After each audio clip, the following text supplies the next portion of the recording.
छायावाद की दीप शिखा महादेवी वर्मा। विरह पथ पर प्रेम बरसाने वाली नीर भरी दुख की बदली, जिनके गीतों में भाव, भाषा और संगीत की ऐसी त्रिवेणी बहती है कि उन्हें आधुनिक मीरा कहा जाता है। छायावादी काव्य के 4 स्तंभों में एक महादेवी वर्मा। छायावादी काव्य में जहाँ जयशंकर प्रसाद जी ने प्रकृति तत्व दिया, सूर्यकांत त्रिपाठी निराला जी ने मुक्त छंद की अवतारणा की और सुमित्रानंदन पंत जी ने सुकोमल कला प्रदान की, वहाँ छायावाद के कलेवर में प्राण प्रतिष्ठा करने का गौरव महादेवी वर्मा जी को ही प्राप्त है। छायावादी काव्य की समृद्धि में उनका योगदान अत्यंत महत्वपूर्ण है। जहाँ एक और महादेवी जी के काव्य में वेदना की एक ऐसी धारा सर्वत्र प्रवाहमान है जो कि पाठकों और आलोचकों के लिए एक अस्पष्ट, जटिल एवं दुर्बोध विषय बना हुआ है। उनकी वेदना में छिपे रहस्यानुभूति को समझने और समझाने का प्रयास विभिन्न विद्वानों ने किया, किंतु द्रौपदी के चीर की भांति इसकी दुर्बोधता का वातावरण अधिकाधिक बढ़ता ही गया। पीड़ा, वेदना एवं करुणा के आधिक्य को देखकर अंततः कुछ आलोचकों ने उस पीड़ा को कृत्रिम एवं बनावटी बताया। महादेवी जी का जीवन सन्यासिनियों का सा जीवन था। जीवन भर उन्होंने श्वेत वस्त्र पहना। स्वरूप नारायण वर्मा से मात्र 9 साल की उम्र में उनका विवाह हो गया था। विवाह के वक्त वे अबोध बालिका थी। पति पत्नी के संबंध को वे कभी स्वीकार न कर सकी। कारण आज भी रहस्य बना हुआ है और वह ताउम्र वैवाहिक जीवन के प्रति उदासीन बनी रही। हालांकि सामान्य स्त्री पुरुष के रूप में उनके संबंध मधुर ही रहे, लेकिन दाम्पत्य जीवन न रहा। उन्होंने सन्यासी जीवन जीने का निश्चय किया। पीड़ा का रंग श्वेत रंग अपनाया। संभवतः गृहस्थ जीवन उनके लिए था ही नहीं। साहित्यिक रुचि महादेवी में बचपन से ही थी। 7 वर्ष की अवस्था से ही कविता लिखने लगी थी और जब तक उन्होंने मैट्रिक की परीक्षा उत्तीर्ण की, वे एक सफल कवयित्री के रूप में प्रसिद्ध हो चुकी थी। जब तक उन्होंने संस्कृत में एमए पास किया, तब तक उनके 2 कविता संग्रह निहार तथा रश्मि प्रकाशित हो चुके थे। महादेवी जी का जन्म 26 मार्च 1907 को फर्रुखाबाद, उत्तर प्रदेश में हुआ था। उनके परिवार में करीब 200 वर्षों या यूँ कहें 7 पीढ़ियों के बाद पुत्री का जन्म हुआ था। होली का दिन था और इतनी पीढ़ियों के बाद पुत्री के जन्म ने पूरे परिवार में खुशी की लहर फैला दी थी। पिता बांके बिहारी जी हर्ष से झूम उठे और उन्हें घर की देवी महादेवी मानते हुए पुत्री का नाम महादेवी रखा। रंगों का उत्सव होली के दिन जन्मी रंगों को पसंद करने वाली महादेवी का जीवन लेकिन आगे चलकर एक रंग में समा गई, वो था सफ़ेद रंग। महादेवी जी का कार्य क्षेत्र अत्यंत व्यापक रहा। उन्होंने अध्यापन से अपने कार्य जीवन की शुरुआत की। 1932 में इलाहाबाद विश्वविद्यालय से संस्कृत में एमए करने के पश्चात नारी शिक्षा प्रसार के मंतव्य से प्रयाग महिला विद्यापीठ की स्थापना की और उसकी प्रधानाचार्य के रूप में कार्य करना प्रारंभ किया। 1930s में भारत में नारी शिक्षा के लिए एक विद्यापीठ खोलना अपने आप में एक बड़ी बात थी। इतना ही नहीं, उन्होंने भारत में महिला कवि सम्मेलनों की नींव रखी।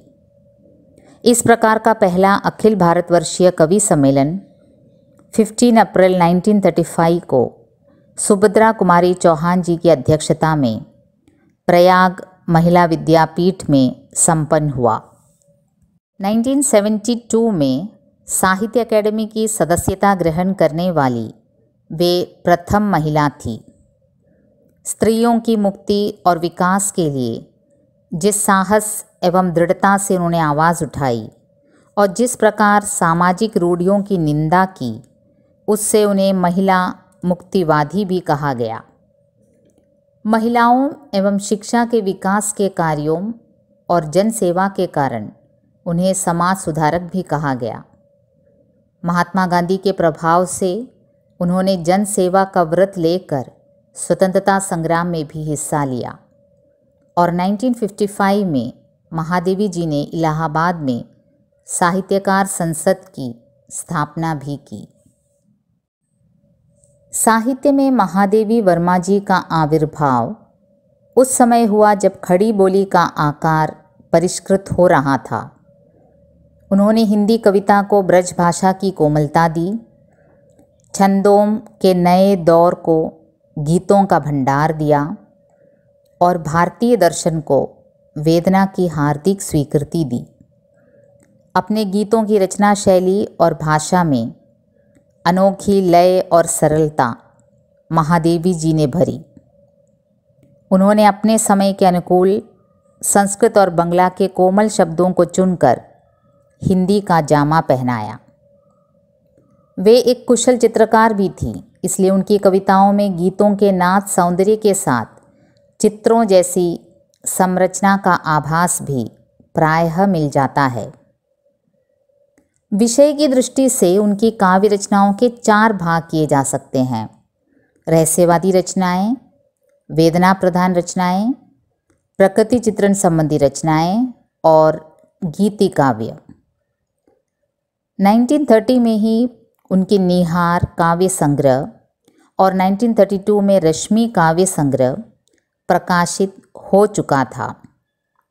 इसके पश्चात 1935 में नीरजा और 1936 में सांध्य गीत कविता संग्रह प्रकाशित हुए और 1940 में निहार, रश्मि, नीरजा और सांध्य गीत के सभी गीतों का संकलन यामा में किया गया और अपने काव्य संग्रह यामा के लिए महादेवी जी को भारत का सबसे प्रेस्टीजियस लिटरेरी अवार्ड ज्ञानपीठ पुरस्कार से सम्मानित किया गया।